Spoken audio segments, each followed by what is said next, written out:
94년도 7월에 로마에 대규모 화재가 발생하게 되죠. 아시는 분들은 역사에 관심 있으신 분들은 아실 수 있으실 텐데 네로 황제 때였죠. 그때 로마 도시에 엄청난 불이 나서 6일 밤낮을 불탔다고 합니다. 로마 도시가 14구역 정도로 나눠져 있는데 그 중에 10개 구역이 완전히 소실되거나 극심한 피해를 입는 그 정도의 피해가 막심한 그런 화재였습니다. 이로 인해서 로마 시민들의 당시의 상실감 그리고 괴로움과 분노는 굉장히 크게 자랐습니다. 황제였던 네로, 그 당시 황제 네로는 이제 평소에 광기와 사치로 좀 악명이 높았던 인물이었는데, 안 그래도 이 네로 황제가 로마를 자기 입맛대로, 자기 구상대로 좀 재건하고 싶어 한다라는 그런 마음들을 모든 시민들이 알고 있었습니다. 그래서 그것 때문에 네로가 신도시를 건설하고 싶어서 일부러 불을 질렀다라는 소문이 꼬리를 물고 이제 퍼지기 시작을 한 겁니다. 사실 그 화재 당시에 네로는 한 80km 정도 떨어져 있는 안툼이라는 곳에 있었는데, 화재 소식을 듣고 급하게 돌아와서 진화 작업과 또 화재로 피해를 입은 이들을 돕는 구호에 적극적으로 참여를 했습니다. 식량도 배포하고 임시 피난처도 마련하고 이재민 구제를 위해서 사제를 털기까지 했다라고도 이야기합니다. 그럼에도 불구하고 민심은 황제를 방화범으로 계속 지목을 하게 된 것이죠. 네로 황제가 그런 민심을 인식을 하고 이 문제를 자신을 향해 손가락질 내고 있는 이 의심을 잠재우기 위해서, 이렇게 해서 민심을 수습하기 위해서 이 화재의 책임을 질 누군가를 세우려고 했었고, 그때 그 대상으로 그리스도인들을 지목을 하게 됩니다.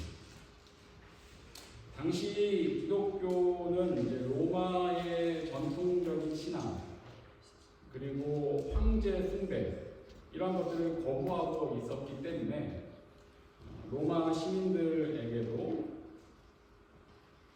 새롭고 해로운 미신을 따르는 그런 대상들, 그리스도인들이 로마 시민들에게 그렇게 여겨지는 어떤 혐오와 경멸의 대상이 되어가고 있긴 했었습니다. 그런데 그런 사회적 반감 위에 네로가 누명을 그들에게 씌우니 그의 전략이 굉장히 용이하게 먹혀들게 되었던 겁니다.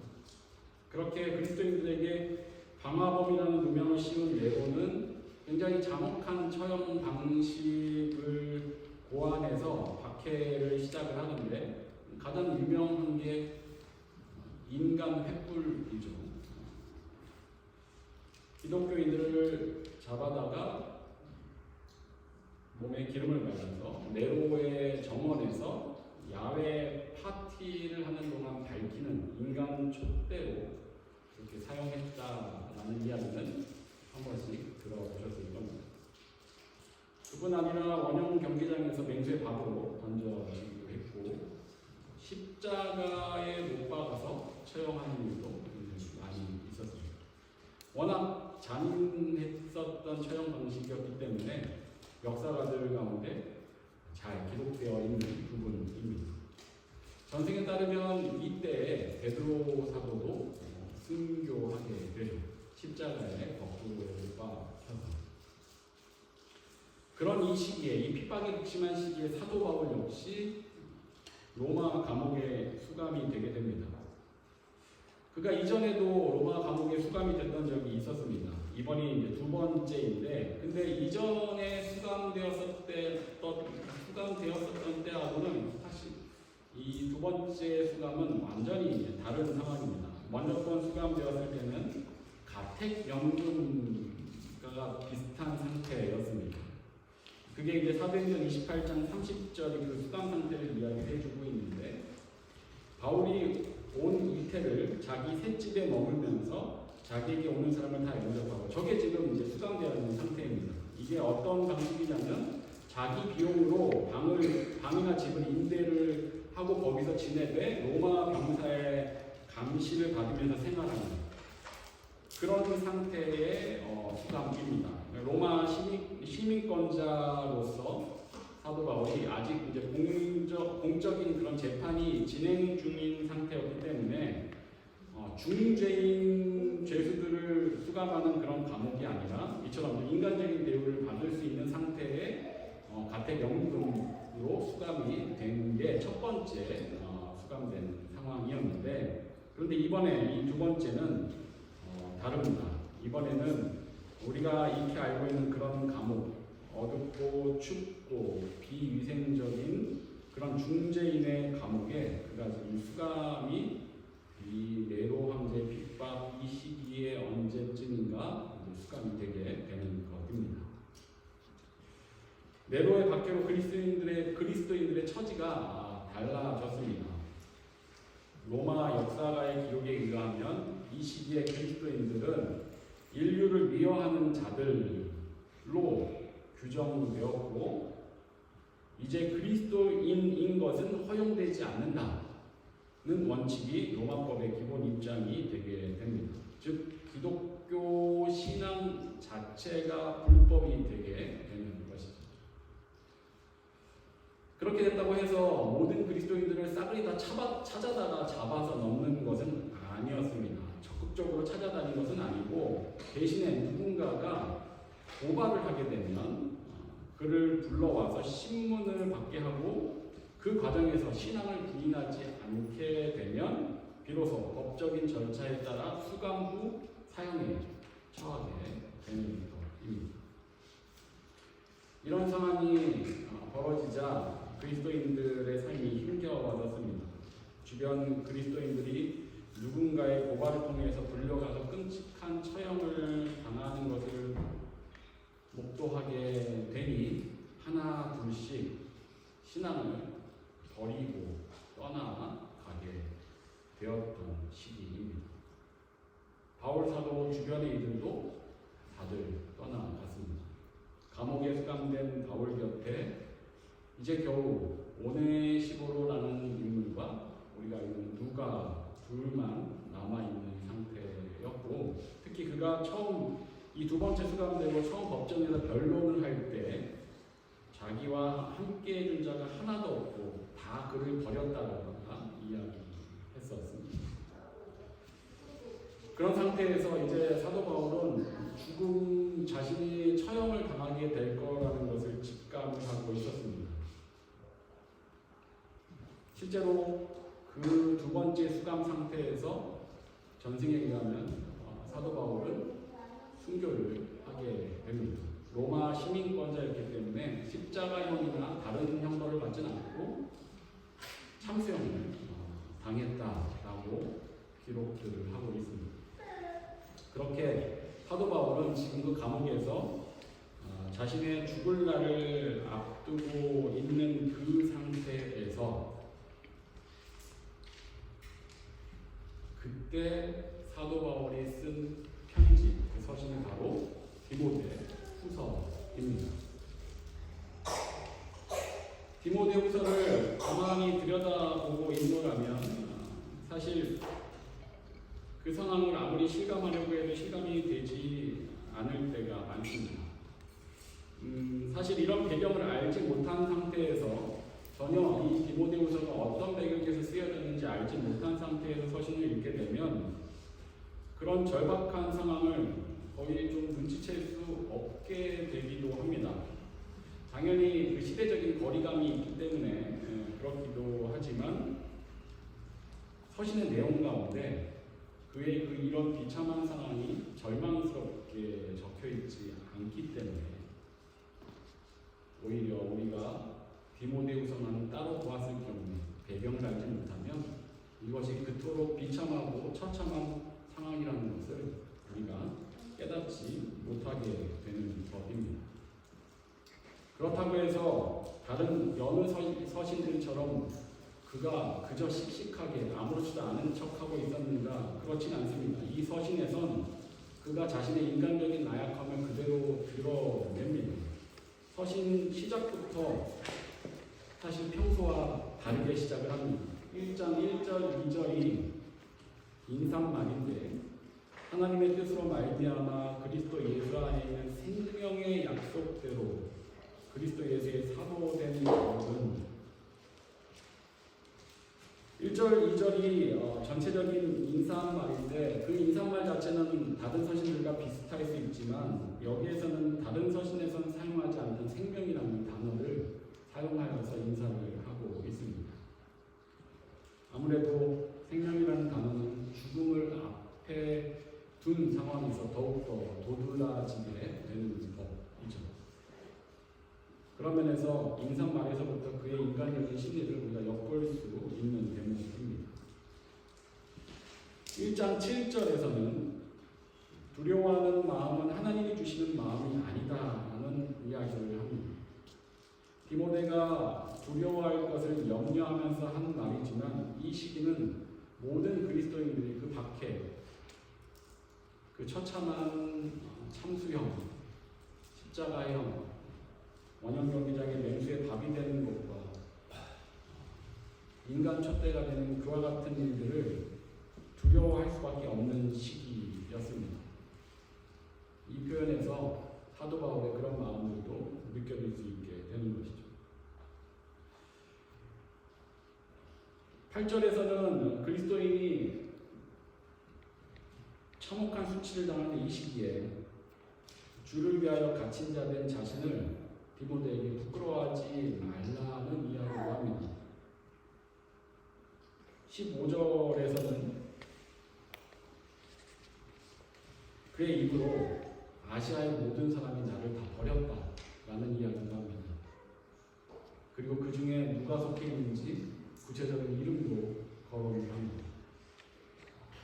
16절 이하에서는 자신을 끝까지 버리지 않고 챙겨주는 이들의 이름도 이야기하면서 그들을 위해서 기도하기도 합니다.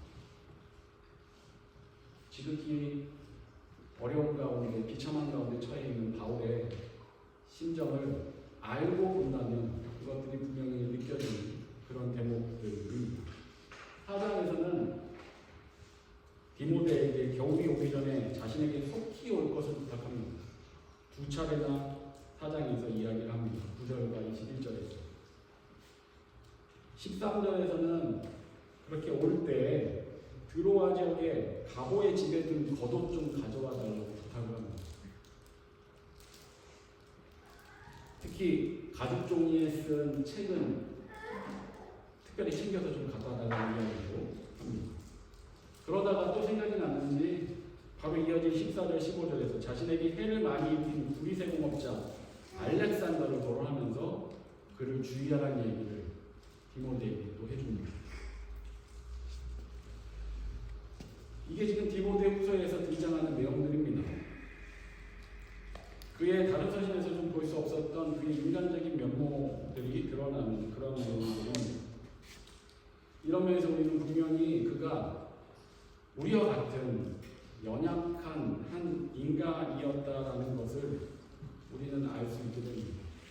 그는 신약 성경의 13권을 차지하는 서신을 쓴 그런 주인공이고 우리가 오늘날 신앙생활하면서 설교, 말씀, 교육 여러 경로를 통해서 수없이 들어오던 이름이었기 때문에 우리는 그를 참으로 범접할 수 없는 너무나 먼 거리에 있는 너무나 높은 곳에 있는 성인인 듯 바라보았는데 이런 내용들을 보고 있노라면 그 역시 그저 지극히 연약한 한 인간이었음이 고스란히 드러나고 있는 것입니다. 그런데 분명 그렇게 우리와 같은 그런 사람임이 이 서신 안에서 드러나는데 그런데 참 놀라운 것이 이 지옥 같은 상황에 처한 그의 이 서신에는 절망은 없습니다. 그래서 우리가 이 배경을 모른 채 이 서신을 읽으면 이 사람이 지금 얼마나 절박한 상황에, 비참한 상황에 처해 있는지 우리가 눈치챌 수 없다라는 것이죠. 그는 이런 처지에서 결코 절망하면서 좌절하지 않습니다. 주변의 많은 이들이 떠나가고 교회와 그리스도인들의 삶이 큰 타격을 받고 있는 시기임이 분명한데, 그는 죽음을 앞둔 차디찬 감옥 안에서 두려움 대신 절망 대신 담대함으로 이 일들을 대처해내고 있습니다. 그리고 오히려 디모데에게 자신을 부끄러워하지 말고 복음을 위하여 고난에 너도 동참하라고 이야기하고 이 신앙을 잘 이어갈 수 있도록 바른 말씀, 바른 복음을 잘 가르치라고 이야기합니다. 사실 이것이 마지막에 말씀드린 이 부분, 디모데를 통해서 바른 복음이 계속해서 대를 이어 잘 전해져 갈 수 있도록 당부하는 것, 이것이 사실 사도 바울이 디모데에게 이 서신을 쓴 가장 중요한 목적입니다. 그런 상황에서도 끝까지 복음을 위해 담대하게, 그리고 아끼던 제자 디모데에게 너도 이 고난에 동참하며 바른 복음 전하기를 힘쓰라고 이야기할 수 있는 이 모습은 참으로 우리가 두고두고 생각해보고 또 묵상해봐야 할 그런 삶이지 않을까라는 생각이 듭니다. 그는 이런 이야기를 하면서 오늘 본문의 말씀을 이 가운데 합니다. 오늘 본문의 말씀이 14절에서 3장 14절에서 17절까지의 말씀입니다. 그러나 너는 배우고 확신한 일에 거하라. 너는 내가 누구에게서 배운 것을 알며 또 어려서부터 성경을 알았나니 성경은 능히 너로 하여금 그리스도 예수 안에 있는 믿음으로 말미암아 구원에 이르는 지혜가 있게 하느니라. 모든 성경은 하나님의 감동으로 된 것으로 교훈과 책망과 바르게 함과 의로 교육하기에 유익하니 이는 하나님의 사람으로 온전하게 하며 모든 선한 일을 행할 능력을 갖추게 하려 합니다. 16절, 17절 우리에게 너무나 익숙한 유명한 구절입니다. 이 구절은 신학적으로도 굉장히 중요한 구절이거든요. 하나님의 영감에 의해 하나님의 말씀이, 이 성경이 하나님의 영감으로 쓰여졌다, 하나님의 영으로 쓰여졌다는 그 권위가 이 말씀 가운데서부터 비롯됩니다. 성경이 쓰여진 목적과 성경 자체로 신자가 충분히 하나님의 자녀로 세워질 수 있다는 그 충분성, 결국 성경이 하나님의 말씀이다라는 것을 뒷받침해주는 신학적으로 굉장히 중요한 한 구절입니다. 그것이 16절, 17절입니다. 이 말을 바울 사도가 그 죽음을 앞둔 감옥에서 디모데에게 서신을 쓸 때 했었던 말씀이었던 겁니다. 오늘날 교회에서는 이 구절을 보통 신자가 성경이 무엇인지 처음 배울 때 가르쳐주는 그런 구절이기도 합니다. 그만큼 성경의 기초를 다지게 해주는 그런 말씀, 성경이 무엇인지를 이해할 수 있게 해주는 그런 기초적인 말씀으로 우리가 대하는 그런 구절입니다. 그런데 이 말씀을 사도 바울이 디모데에게 하고 있었던 겁니다. 디모데는 초신자가 아닙니다. 성경을 모르는 사람이 아니죠. 그는 목회자입니다. 바울 사도는 자신이 개척한 에베소 교회를 디모데에게 맡겼습니다. 그 이유는 디모데가 성경을 연구하고 가르치는 은사가 출중함을 사도 바울이 눈치채고 깨닫고 그를 지도자로 키워서 교회를 맡기는 것입니다. 그런 디모데에게 바울 사도가 지금 성경에 대한 우리가 아는 한 가장 기본적인 이야기를 그에게 이 중요한 시점에 마지막 유언이 될 수 있을 법한 이 서신에서 지금 이야기를 하고 있는 것입니다. 왜 그랬을까요? 왜 디모데에게, 목회자인 디모데에게, 성경 연구를 열심히 해왔던 그에게, 누구보다도 성경을 잘 알고 있을 그에게, 그리고 사도 바울이 바른 복음을 전하기 위해서 세우고자 했던 이 디모데에게 이와 같은 말씀을 전했던 것일까요? 바울 사도는 디모데가 바른 복음을 지키고 가르치다가 당할 고난을 알고 있었습니다. 예상하고 있었던 거죠. 본문 바로 앞 12절에서도 이미 무릇 그리스도 예수 안에서 경건하게 살고자 하는 자는 박해를 받으리라 라고 했습니다. 이 박해는 오늘날 지금 우리가 느끼는 박해가 아니라 그 시절 그때의 그 박해를 의미하는 것이죠. 그래서 그에게 두려워하지 말고 그 고난에 함께 동참하자고 권면하고 있습니다. 하지만 디모데는 성경에서 잘 알려져 있는 인물입니다. 소심하게.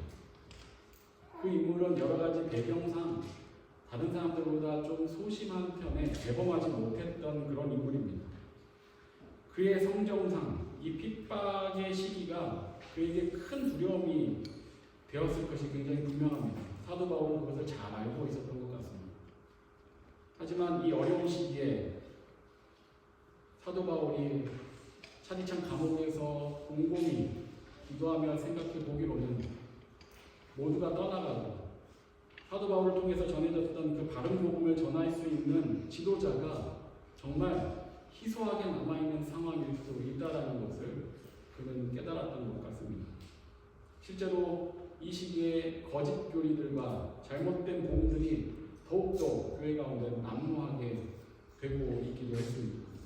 그래서 바울 사도는 그 디모데를 독려하기를 원했던 것이죠.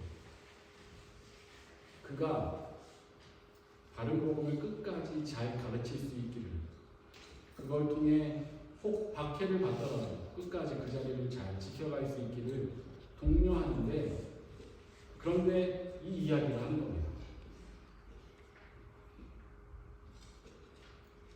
그걸 이야기하기 위해서 설득을 하지 않고 다른 인간적인 그런 수사를 하지 않습니다. 성령의 신비나 능력 이런 것들을 과장해서 이야기하지도 않습니다. 대신 하나님의 말씀만을 다시 강조하고 있는 것입니다. 성경은 하나님의 감동으로 된 것이니 하나님의 말씀만이 유일한 살 길이다. 그러니 네가 어려서부터 배워서 굳게 믿는 그 진리, 그 말씀 안에, 그 말씀의 진리 안에 거해야 그 말씀만이 이 어려운 시기에 네가 온전히 선한 길을 걸어갈 수 있게 해줄 수 있을 것이다. 그렇게 지금 그에게 조언해주고 있는 것입니다. 이것이 죽음을 앞둔 바울 사도가 큰 핍박 앞에 교회를 위해 큰 짐을 지어야 할 디모데에게 해주는 마지막 유언과 같은 그런 조언이었던 것입니다. 이것이 디모데 후서에 대한 이야기입니다.